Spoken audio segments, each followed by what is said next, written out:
Hello, and welcome back to the Masonic Roundtable, a weekly program where Masons from around the world get together to talk about Masonic news and opinions in a friendly and social manner.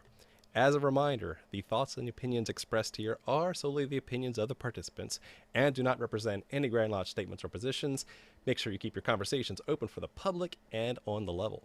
To interact with us, you can chat with us live on YouTube tonight, so hello and good evening to YouTube, as well as on the Facebook stream. So hello, Facebook. You know me. My name is John Ruark. I'm a past master of the Patriot Lodge, number 1957, in Fairfax, Virginia. And let's go around the horn real quick and show off some better enhanced brothers. We'll start with, let's see, who do we start with? We'll start with Jason Richards. How are you doing, Jason? I'm good, John. How are you? I am great tonight. Awesome. For those of you who don't know, who have lived the last 7 years under a rock, I'm Jason Richards, past master of Vacation Lodge number 16 in Clifton, Virginia, and member of the Colonial Lodge number 1821 in Washington, D.C. You missed a great Masonic joke. If you've been living under a rough ashlar for the past 7 years, then you obviously haven't also met the one, the only, Juan Sepulveda. Good evening, Juan. How are you? I'm doing quite well, brothers. Good to see you. Juan Sepulveda here from Orange Blossom Lodge number 80 in sunny Kissimmee, Florida. And the brother behind the Gentleman's Brotherhood.com. Good to see you. That's a great catchphrase. It's catching on. Last but not least for tonight, Robert Johnson. Hello and good evening. Hello and good evening. Robert Johnson, past master of Waukegan Lodge number 78 in Waukegan, Illinois, and a current sitting secretary over at Space Novum Lodge 1183 in Libertyville, Illinois, host of the Whence Came You Masonic podcast. Thanks. Back to you, John. Thanks, John. That's right. So, yeah, Mike's out tonight, but hopefully we'll get him back next week. This has been a very special episode of TMR because you might see a little bit of shifting of lighting, shifting of video. This episode is absolutely 100% dedicated to the patrons who've been supporting the show. We went on a little shopping spree to make sure that we had the highest quality output. And we're just going to keep getting better over the next week. But this was a big equipment purchase. We got different lighting effects and high resolution cameras. And so, yeah, we just want to thank you from the very, very, very, very bottom of our hearts for making this possible. This has been a 7-year journey of what do they call it? What do you call it when you work for something? It's a labor of love. That's it. That's the word. That's the phrase I was looking for. It's been a labor of love, and so we could not have done this. We absolutely could not have done this without your support. And so this is making it happen. Like we say, we don't take a dollar from this. We put all of it right back into the show. And so this is it. This is absolute evidence of your support going right back into the show, and it means so much. Anything else you guys want to add and jump in on that? We do appreciate all the love and support. And we recognize not everybody is able to become a Patreon and support us in that manner. And this is, like John said, like that's not why we do it. We don't do it so that you can send us money or buy our things. We do it because we genuinely love Freemasonry. We love the potential it has of changing lives. And we live in a very privileged moment in history where from the comfort of our homes, we can come together and we can reach you with messages that can uplift you, that can inform you to make better decisions in life, that can unleash the potential that you have as a man so that you can have a bigger impact in society. We're lucky for that. And just you watching, just you liking, sharing, all of those are ways in which you contribute to help our mission. And for that, we thank you. Absolutely. Mm-hmm. Anything else, Robert?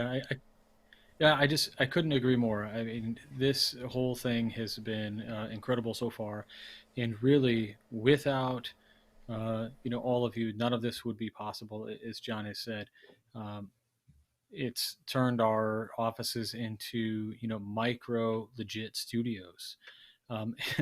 We crossed a threshold a while back where YouTube would have allowed us to use like these like kind of pop-up studio things, right? and you had to have like 10,000 subscribers to be able to accomplish that. And while we did that, we all just got bummed out, right? I think a few weeks ago, John or Jason had Mm-hmm. said something along the lines of, uh, YouTube killed all of Yeah. these pop-up I mean, studios. COVID took a big hit Yeah, on they that. did. Sure. Yeah. And so now here we are, though, still kind of at what I'm hoping. What I'm hoping is the tail end of this pandemic, as as we get vaccinated or whatever. But now we've been able to take this next step and really make this, premium content. I think, and I hope you guys all enjoy. Is more and more people like, when we first started, I was like, oh yeah, and we'll just create a separate audio stream for our podcast listeners. And as a guy who started off in podcast only and doing no video, I can tell you it was a strange thing to notice that when Whence Came You started doing video, people listened to it. And I was like, wow, that's really weird that you just listen to a show on YouTube with a title screen only. But I don't know. It's just so weird. And this has been able to make premium content for YouTube for everybody out there who does enjoy watching. Yeah, Thank I mean, you. I'll add to that too, before Jason jumps in, because I remember distinctly sitting right over there on my sofa with a built-in laptop mic for episode 1. Right, I had 0 external mics. It was just the little tiny like pinhole that's over by your keyboard, and like if you move your hand, it'll like cover up the mic. So from going from that to this has been a great journey, learning journey as well to figure out how all this stuff works. Jason. Oh yeah, no, I the first couple episodes I filmed in my basement. I put my laptop with my integrated laptop webcam and microphone on the couch, and I actually sat on the floor to get the angle right where the lights weren't like beating down on me and white, getting like some whiteout, major whiteout going on there. So yeah, for everybody who's supporting the show, you guys are awesome. You are just helping the show get better, and we really appreciate all your support. And let's not even talk about Nick Johnson's like dungeon that he was filming out of. I don't know where he was in his house, but we'll just move on from that. In the closet. I mean, you guys can't talk about how janky your setups were, Yeah. because I do recall somebody from a podcast who had like a makeshift pop filter out of Kleenex, and who was that? I can't remember. You'll think of it. It'll come halfway through the show. Yeah. All right. So once again, thank you all very much. And if you want to keep contributing and helping the show move into the next, I guess it's like TMR 2.0. Let's get into 3.0 in the future. Head on over to patreon.com/the Masonic Roundtable. Chip in a few bucks, and it helps us make better education going forward. So let's talk about tonight's episode is on the concept of dualism or duality. This is something that I've been wanting to do for a while because it is a philosophic side. I really do appreciate the esoteric and philosophic points, the morals of the lessons that were taught in our degrees. And so we don't spend a lot of time, if you've gone through the 3 degrees, it's like drinking from a fire hose, right? So you're going to get a lot of just surface level things. One analogy, especially in the Scottish Rite, if you're doing the Blue Lightning in Scottish Rite, we're getting all the degrees in 1 or 2 weekends. The best analogy that I've heard or came up with, I can't remember, is that it's like going down a highway and you ever see an attraction sign like, oh, this is so-and-so's birth site, and you're like, hey, I'd love to go visit that, but if you take the exit and get off the highway, you're not going to get to your destination, but you would love it if you had the chance to go back, right, and spend more time on it. And so the same thing is true for the Masonic degrees, is you get surface level parts that are encoded in our ritual, and yet we don't often have time to take that exit, to stop and smell the roses and really enjoy it. So that's what we're going to do tonight. The topic tonight is on the concept of duality. And so I'll open it up first to keep it broad and say, where do we see duality show up in the Masonic ritual, right? If someone didn't quite pick up on it the first time, where would they find duality or dualism in the ritual? I mean, you can start from the very basis part of the ritual and the duality between darkness and light. It just as emblematical of ignorance and enlightenment or knowledge post initiation. I think that's one of the critical pieces of the Masonic Roundtable is built on this, or the Masonic Roundtable. Goodness gracious, one of the critical piece of the Masonic experience is built on duality and the duality of profanity versus enlightenment. Right. Not profanity. It's not as naughty words, but being a Right. profane. I love the word choice because it was spot on, and yet it could be misinterpreted, like everything else in Masonic ritual. But I think it's a really good point that just symbolic of being from the exterior world to the interior world, right? Passing through initiation, having a separation between the two is a really fascinating aspect. I didn't even think about, Jason. So thank you. Juan, would you want to build on top of that? Yeah, the symbolism itself, as you walk through the floor of Masonic Lodge, and you have that illusion there of the checkered floor, where you have these areas of light and areas of darkness. And if you think about it, it's a duality that follows us through all degrees. This is not something that you encounter at the beginning and now you leave one behind and move to the next one. Uh, that checkered floor reminds you your passage through life, your sojourn is going to be peppered with that light and dark, goodness and evil, ignorance and light. So it is it is it they you can't have one without the other. Let's put it that way. So I do enjoy that message, even though some people behave as if they, once they they cross that threshold, that it's all light going forward. They know everything.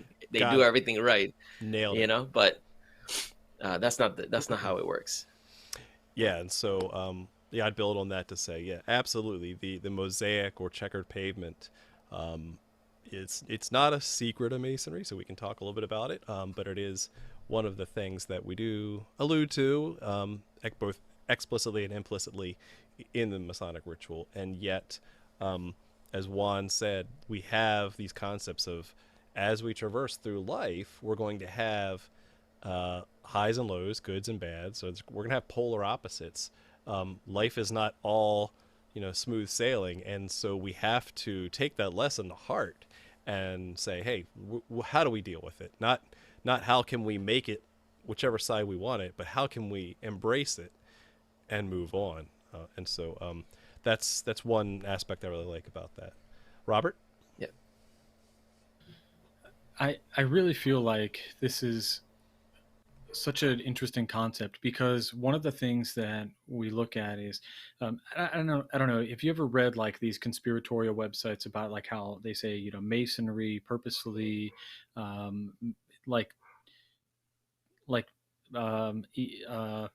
misdirects the candidate until he gets to a certain point. And understood correctly, it's not that we misdirect a candidate. It's more like we're not going to tell you we're not going to teach you trigonometry yet, right? Like we want to teach you addition and subtraction and then multiplication and division. You lead up to these things. And I think what dualism is like really the ground floor of kind of understanding the nature of reality. Like from the moment you step into the Masonic Lodge room, as Juan pointed out, right? Like the first thing that you might notice when maybe you get a tour before a lodge, or maybe you've seen pictures online, or maybe it is something you do see when you're first able to witness something in a Masonic lodge, that the checkered carpet, good and evil, all of these kind of things, any opposite you can think of, really fits into the scheme of this. But then at some point in Masonry, you learn about not only the pillars of wisdom and strength, but then you also learn of beauty. And then in higher degrees in Masonry, you begin to learn how those two things are analogous to a separate concept.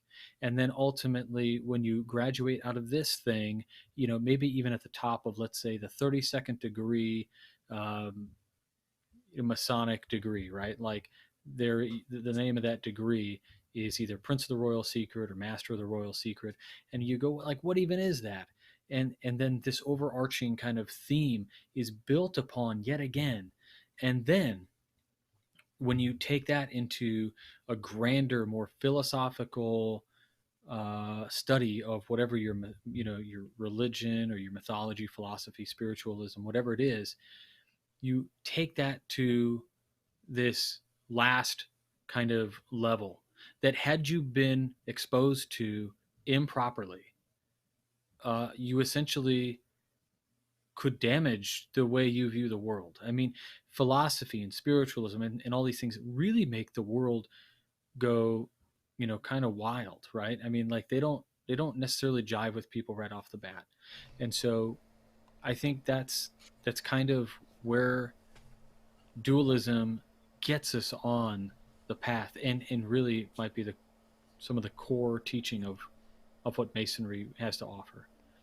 Yeah, I'd agree because when I've done some research papers, a lot of my like foundational things really come back to the first degree that we go through, and so there are some things, some other papers where things build off of the EA degree, and that's another good example that we learn about it in the EA degree, and yet it it's really not explained too well. But to your point, has to be a foundational philosophic underpinning so that we can appreciate some of the later instruction that we get. All right, so to dive deep into that. So let's dive deep into that. That's I wanted to break apart what dualism is and how it actually applies in kind of the real world, because it wasn't invented by the Freemasons, but it is a philosophic branch. There's a couple different branches of it, and so the first one that I want to talk about is one of my favorites, which is actually called Dualistic cosmology. Cosmology meaning like what is the explanation of how the universe was created, or what makes up the universe from a philosophic point of view. Like, why does the universe act the way it does? So if we have this dualistic cosmology, then that means that there has to be some explanation of why there is right and wrong in the world, why there is good and evil. And so there's lots of subtext underneath of that, but the basic premise of dualistic cosmology is that there exists both good and evil in the world. There's no perfect world, there's no utopia, and there's no dystopia. There is a blend, a hybrid along the way, just like we talked about navigating life's journey. I think it's really fascinating. One of the things that kind of broke my head open a little bit a couple years ago was understanding that something that is inherently good, as we see it, the form of good, can also be evil in a different fashion, and vice versa. So one horrible example of this is, like, Adolf Hitler was a really good artist. Like, if you've seen some of his paintings, they're not bad. And so how could a person that is so embedded with this evilness, that is the epitome of evil, have this artistic, beautiful side to him as well? Definitely not condoning anything related to that, but just the sense of that there is no absolutism when it comes to good and evil, or the universe as perfect forms of good or perfect forms of evil, right? We've talked in Platonism episodes about forms, that there's these ideas of what a perfect apple should look like, that And that's where dualism breaks apart this Platonic idea of there being a perfect good and a perfect evil. That also goes into the fact that there are moral goods and moral evils in the world. And then just to kind of nerd out a bit on that, there are subsets of dualism where you have things that are ditheistic, meaning that you may have two different deities, ditheistic, opposing theists, opposing gods, where you may have a creator and a destroyer, right? And then you may have other cultures or religions that are more bitheistic, that are either separate deities like a mother and a father, right? You need a disciplinarian and you need a loving deity. When something's bitheistic, it is the union of the two. It's kind of that middle pillar we talked about. So I like that concept more. That appeals more to my nature, to say that that there can be good and bad, and that they may have to often work together rather than being polar opposites of each other. So that's just a rough overview of dualistic cosmology and how it explains why there's good and evil in the world. You'll see a lot of this come up in aspects of, like, why do bad things happen to good people, right? We don't have answers to that. We can't explain that. And yet understanding that's just the way it is, and that is part of a dualistic cosmos, kind of embrace it rather than trying to fight it, right? What do you guys think about that? I wanted to pull on that string that you mentioned, where you like the idea of these things working together as opposed to being polar opposites. And one description that I really enjoyed, and it resonated with me, was the fact that sometimes these concepts are not necessarily separate, but two facets of a single thing. And that instantly reminded me of that wave particle duality, where for the longest time in physics, in particle physics, we, I say we, but humans looked at specific things like behaving only as a particle. And as the double slit experiment demonstrates, it doesn't require, it's not depending on our understanding. Things could have a dual nature that goes beyond our understanding. And if we were to go back in time 200 years, for example, you were to try to tell someone that you could have that duality, perhaps they would say, no, that's not how that works. It's either or. But the more you dive into the experimental side, you start observing without bias, just a clear observation of how things behave, how things work, then you uncover a whole new understanding. And I see parallels in that with Masonry. Perhaps before becoming a Mason, you have an understanding about something that you feel comfortable with, that makes sense to you, that makes you feel good. But then the deeper you delve into the nature of human, of mankind, and you delve deeper into the connection with the divine, that duality between terrestrial and celestial, things that might have made you uncomfortable in the past, now with this new understanding, you can begin exploring it and trying to understand its true nature. Yeah, and I'll build on that, because that was some of the notes that I had taken beforehand. Because again, I think this is a great conversation to talk about. The fact that if we assume that the deity is omnibenevolent, meaning if God is all good, then how can there be any evil in the world, any bad in the world? And so there's lots of different ways to try to explain that. That really is the whole spin-off of Gnosticism, if you want to think about that in the early church, right? That they had, they came up with these archetypes of, like, the demiurge, right? To say, well, it wasn't the real God, it was this creator God who was bad. That's why the world's bad.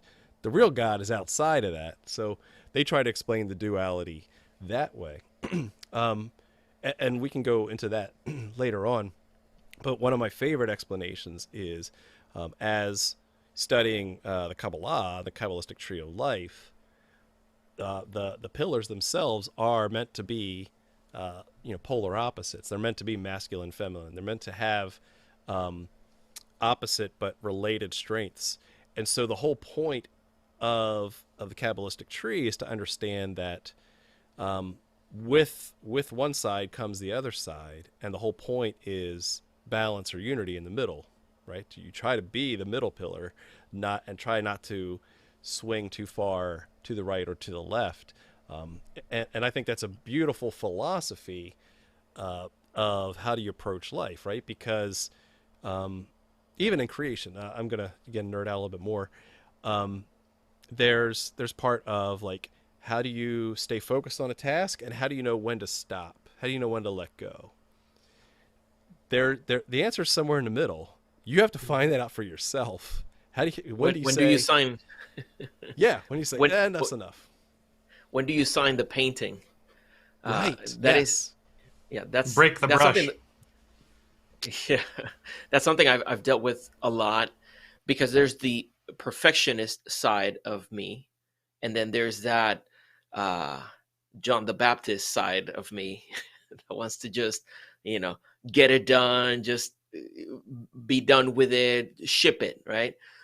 So there's that tug between those two things, and I say that when you look at that symbol of the Holy Saint John's with the circumpunct in the Holy Scriptures, we are hit with all that symbology from the get-go. Once you set foot in the lodge and you get to experience those symbols and say, well, these all live within you. The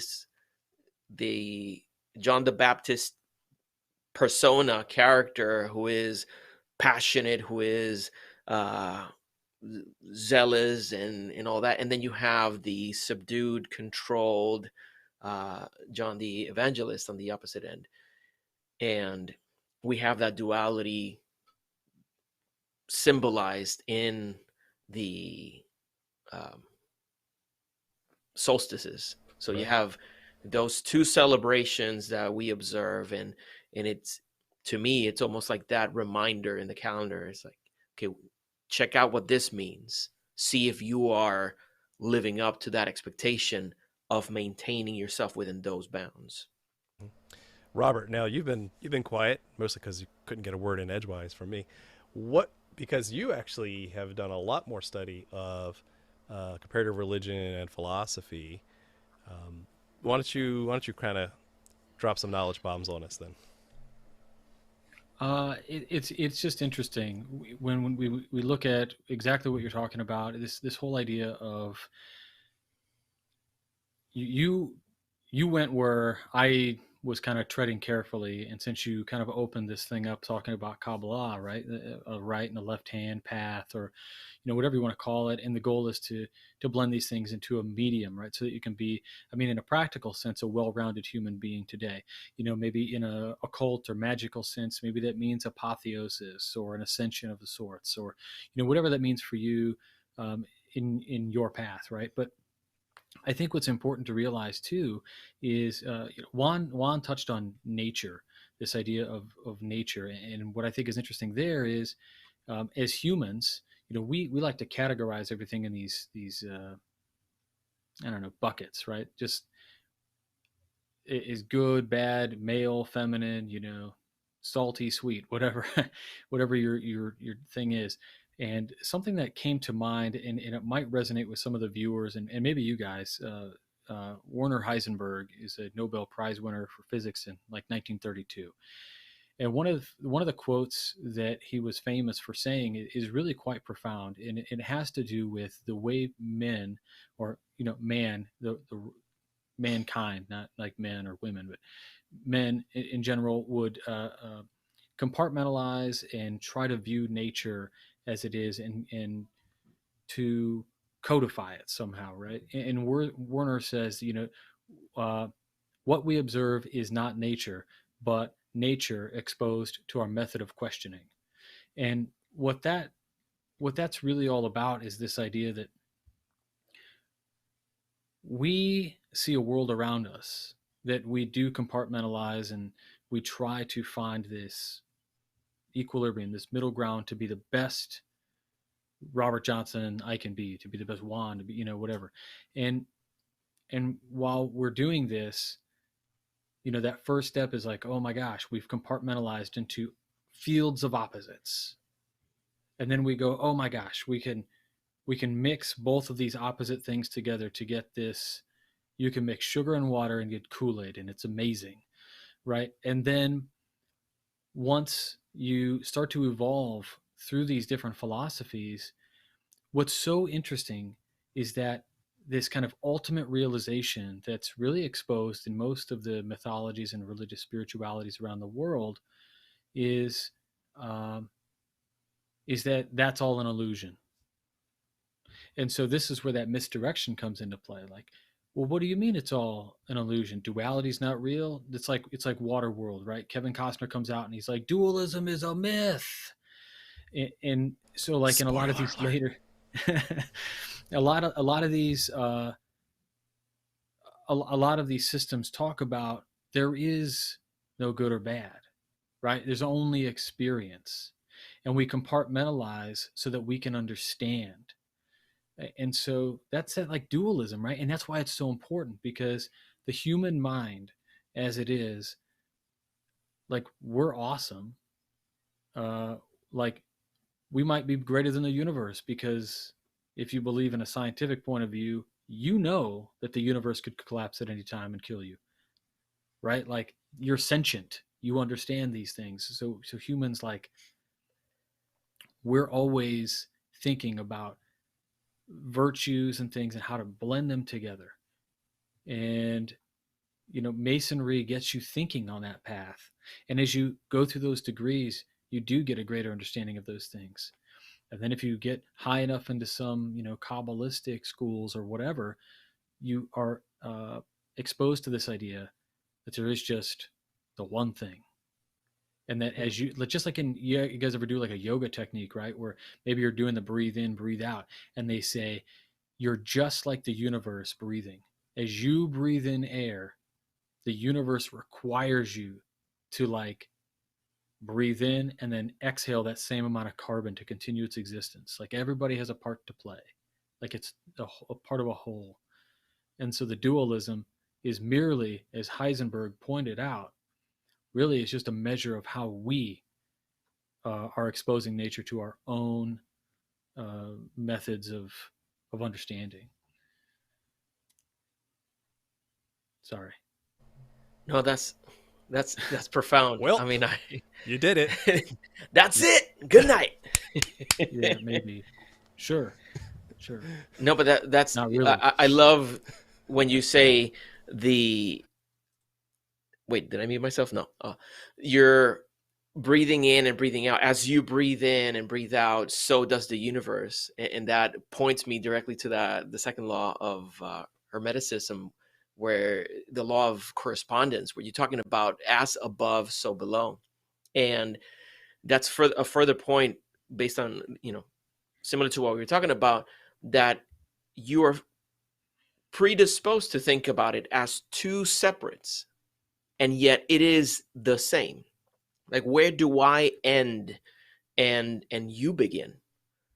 It's or where do I end and the rest of the universe begins? It's that as above, so below. And I really like the practical side of that. I'm a big geek when it comes to astronomy and anything that has to do with the universe. And I'll spend countless hours outside. Hammy, who's not here, I'm sure he would have chimed in on that as well, because he shares that passion as well. But I love looking at the phenomenons that happen in the universe and finding how they inform me of my life down here. And not to say that my life is so important, but it's a cue. It's like it's like that baseline that I can follow. I can see what's happening out in the universe, how bodies behave next to each other, how one thing influences another, and I can see the parallels in my life, and thereby I get to understand a little bit the universe, and by consequence understand myself better.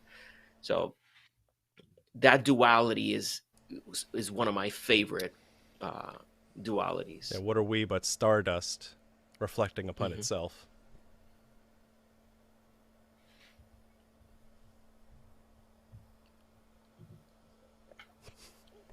It's your Alan Watts moment. But I love that concept, Juan. Yeah, thank you. Talking about the expanse of the universe. Did you see Robert Eyes in this new camera? God dang. Boom. It's like he's looking into my soul. Oh my God. I didn't even know they had color. You're muted. You muted No. yourself. We missed that. That was good, though. Well, he sounds better, so that's good. I need the Manly P. Hall lighting so you look like Star Trek lighting, the original, where it's just like across the eyes. You're like, oh, right. Yeah. Crispy. It is. Awesome. So then let's move on again to there's another type of duality, which I admittedly have not researched enough into, which is the mind-body dualism. The real short version of this is, are the mind and body one and the same, or are they separate entities? And so one thing to kind of to build on what we talked about earlier, when we had the concept of a dualistic cosmology, while there's been a lot written on it, the Catholic Church rejected a dualistic cosmology back in the 13th century, and I found that to be fascinating. However, did allow for the idea of a mind-body dualism to continue, which is really important when you think about it, because the whole concept is that the mind and the body are separate, that what makes us up as far as our thoughts, our experiences, our soul, is separate from the carnal body that we have. I mean, that is probably one of the influential aspects of the religious experience, is that there's something beyond the physical after that. And so if you don't have a separation from a mind and body perspective, then like when this body goes, it all goes.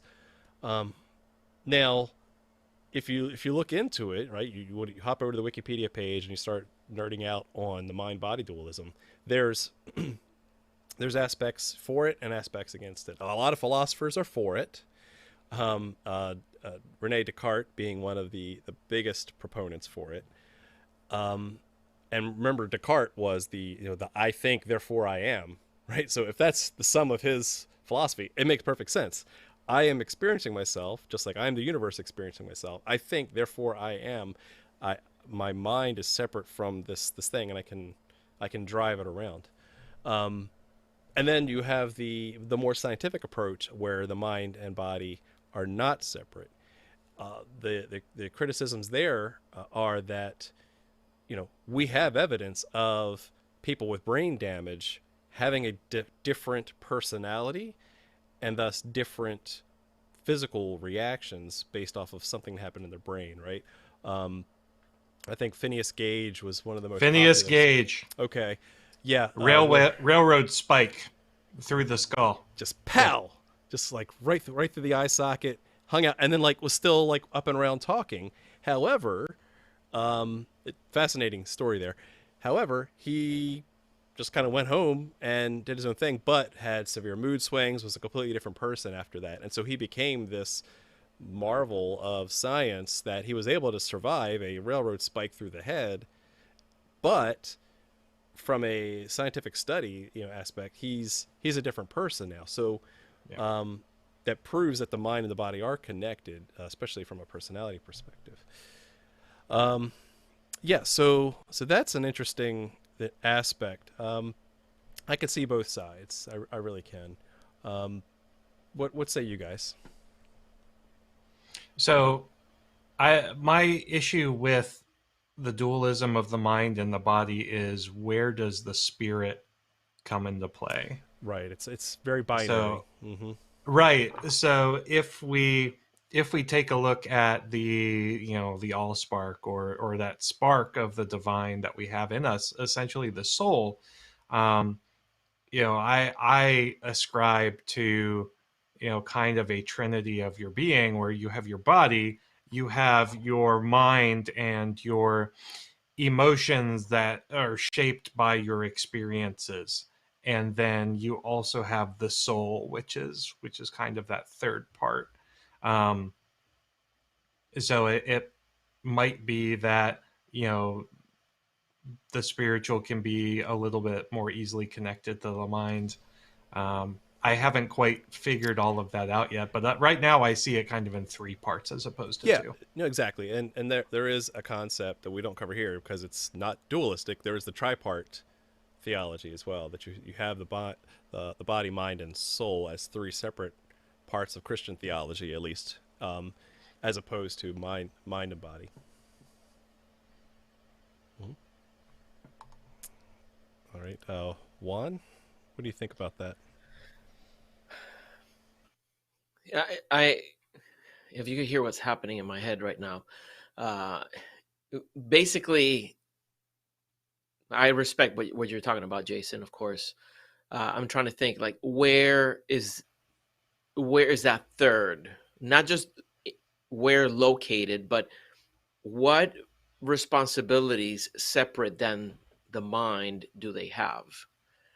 And I do remember at some point in my life seeing it like that, but the more I think about it, the less evidence I see for that third, almost as if it's just an expression of the mind, or the second.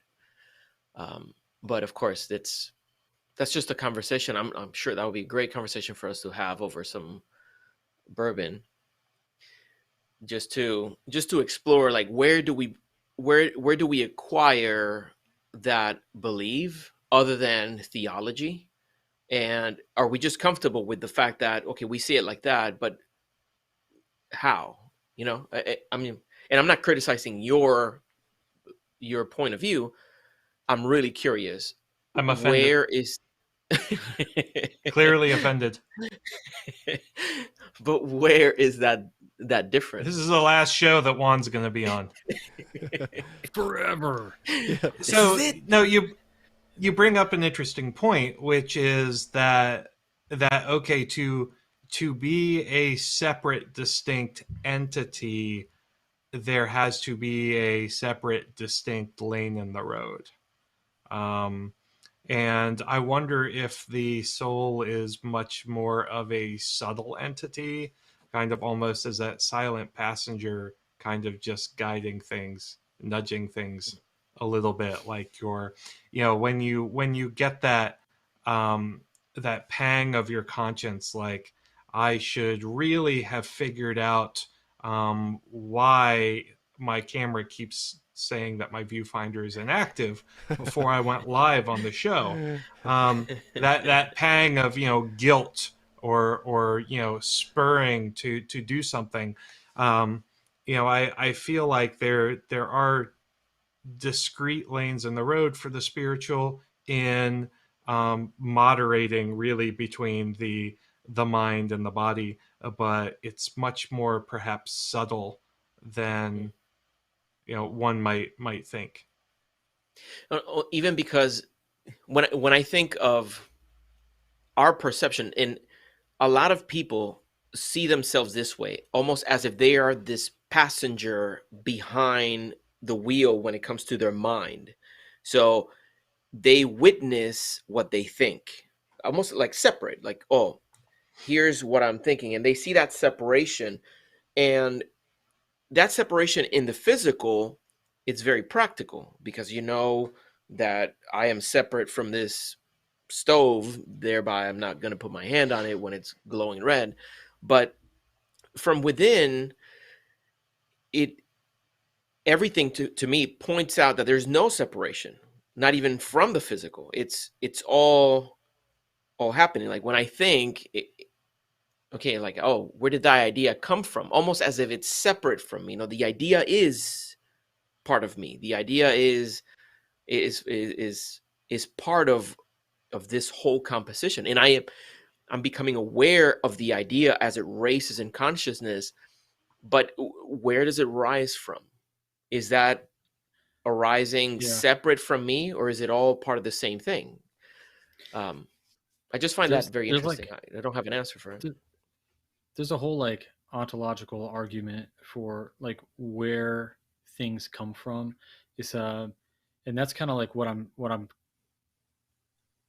having a hard time staying away from thinking about is like the whole what is it? It's back to what John was talking about, cosmological argument, like Kamal's argument, cosmological argument for like first cause. And so we're always asking that question, like, if are you talking about the prime mover argument? What's that? Are you talking a prime mover argument or? Yeah, in a sense, but like in a philosophical sense, right? Like we always ask, like, to what one is coming from, where does that idea come from?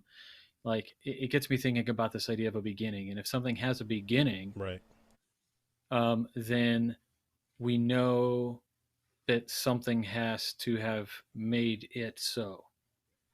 And then you start this kind of endless argument where from a long, like forever, people said, oh, the universe has always been. Well, we've calculated the age of the universe, and so we know it has not always been, which means infinity is a mathematical concept that isn't real at all. Like there is no such thing as infinity. I mean, cut time away from it because we don't know about time, right? Like forever may be, that might be a thing, secular time, but infinity is not a thing.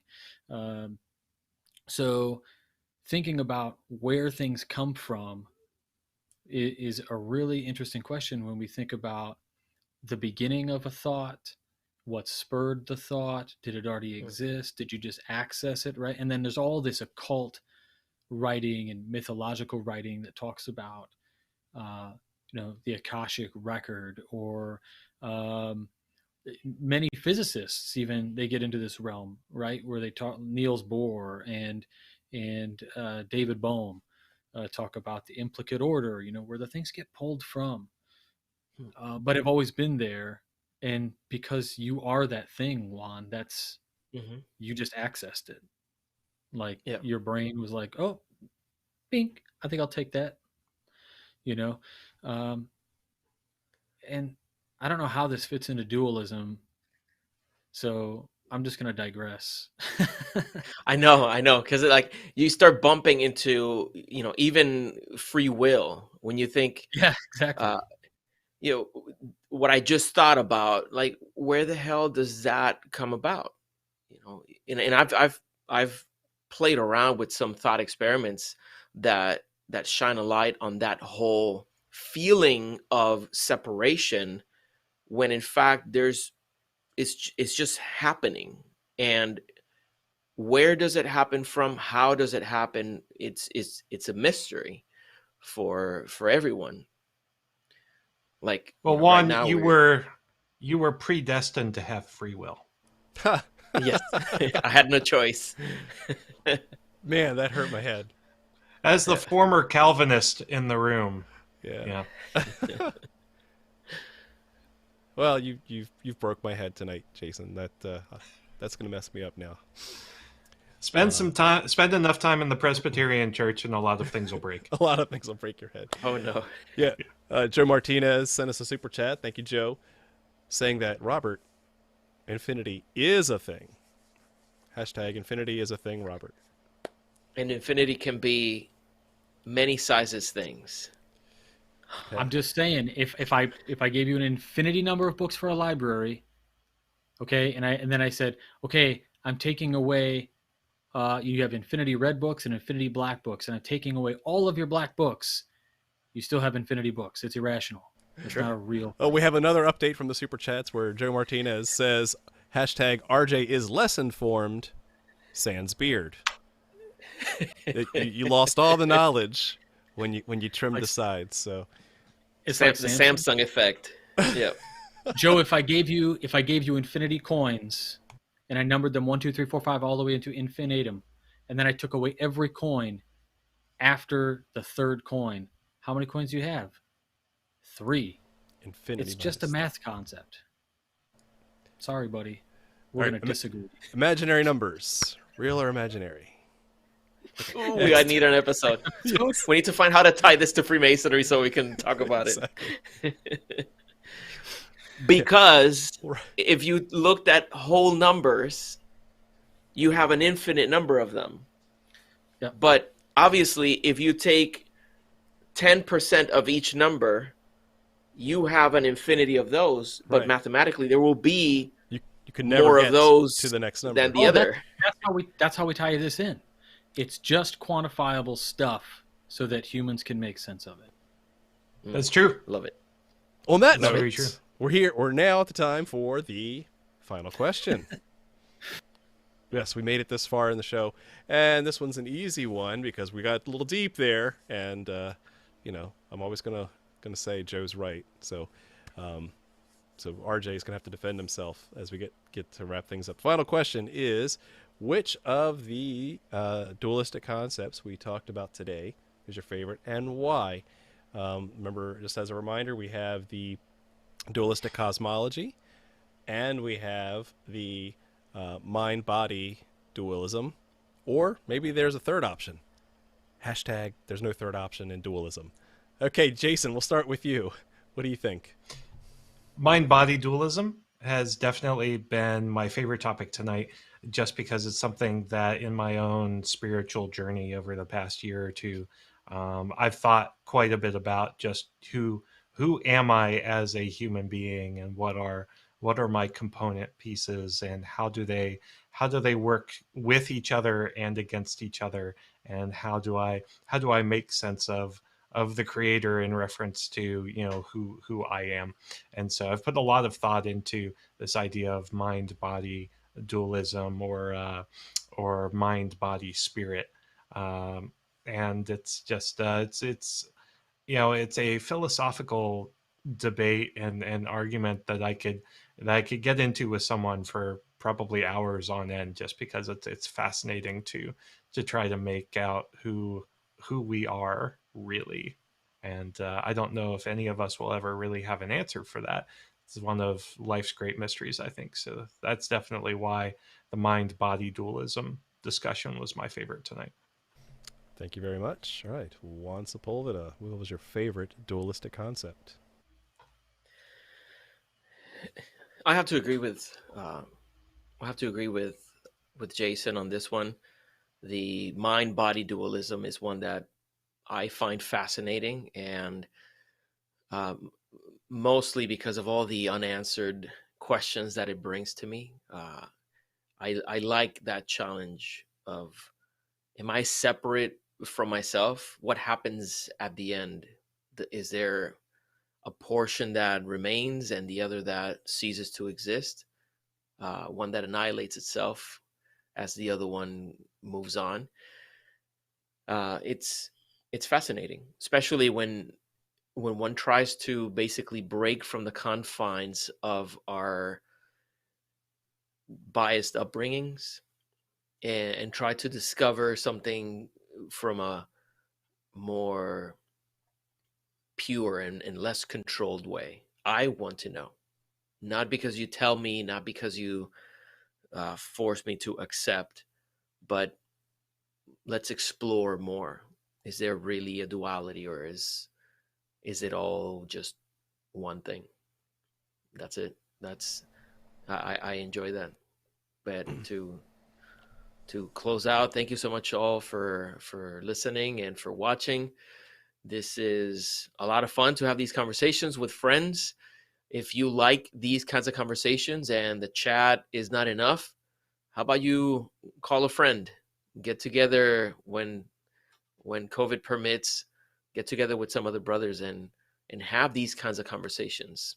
Don't pay attention to this. How often do human interactions are just limited to the superficial like traffic, weather, and maybe some more complex topics. But when can you really talk about these things in depth and uncover more of yourself? Give that a try. So thank you as always.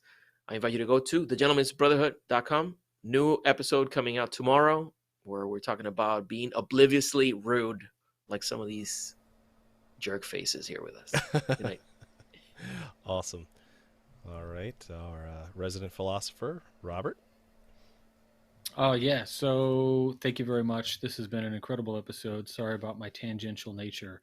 Um, so I really enjoy topics like this because these are, I mean, to be so cliche, these are the big questions. Lucas has said it in the chat. These are the questions. In terms of the question, which do I prefer? Which dualism do I prefer? I truly feel that they are one and the same, or at least in the concept of kind of new age thought they might be, because what we're really dealing with, right, is they say mind and body, and when you look at the conception of those two ideas, one is considered, Rex Mundi, right, like this sinful flesh compared to the salvation, or the pristine mind. So that in itself is a duality of positive and negative, which just goes from this, back to the T square, or the cross beam of a X or a cross. And so, but when I think about this, what my favorite is probably, I enjoy the same as Jason and Juan have talked about, because it helps me think about, it's more personal, I guess, right? And I think about my actions a whole lot more, and how my mind and body will reconcile something. You could even go into psychology and think about the id and the ego, or the id and the superego coming together to give you some baseline of regularness, or the ego where you maintain yourself. So all of these things are just, I guess, kind of archetypal in a way to help you along the way.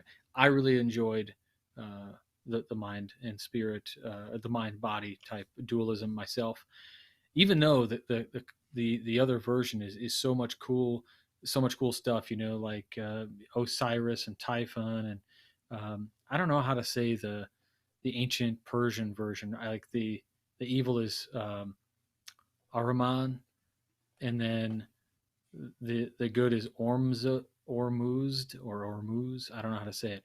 Anyway, like, you have all of this cool historical knowledge there on the other side. Anyway, thanks for watching. If you like Masonic podcasts, WCY podcast or Whence Came You podcast, Sunday nights, 9:30. And thanks so much for everything and the comments and hanging out. And listen to what Juan said. Get with people because your mind depends on it when you can. Right, Juan? I cut to you just because you're holding a cat, so don't worry about it. I'm coming back to me. I know you're wrapped up for tonight, so let me get into it.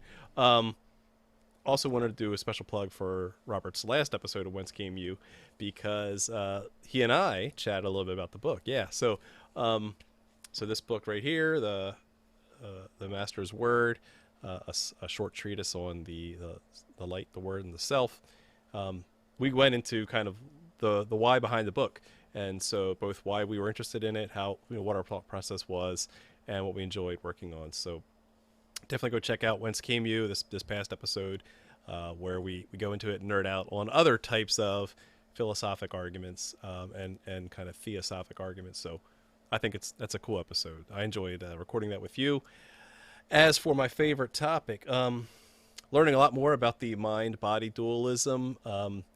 The interesting thing about that is that I see both sides of that argument, of it not being separate because of the scientific side, where if you have an exposed brain and you push on the gray matter, you'll see a reaction in the body, and yet we also can, one thing that I was thinking about earlier was, as Juan was alluding to, in certain meditative practices, part of the first step of meditation is to step back and observe your thoughts, right? Don't react to them.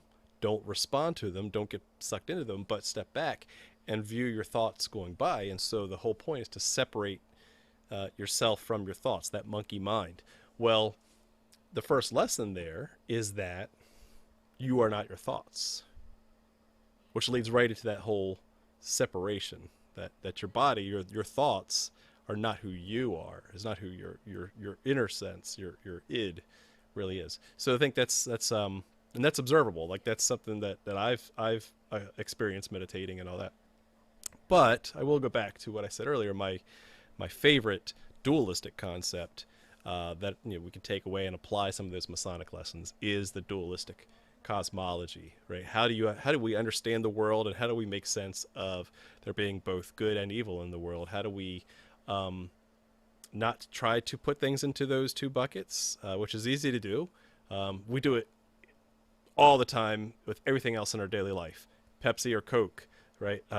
Right or left, political ideologies. Like we love to polarize, especially in 2021.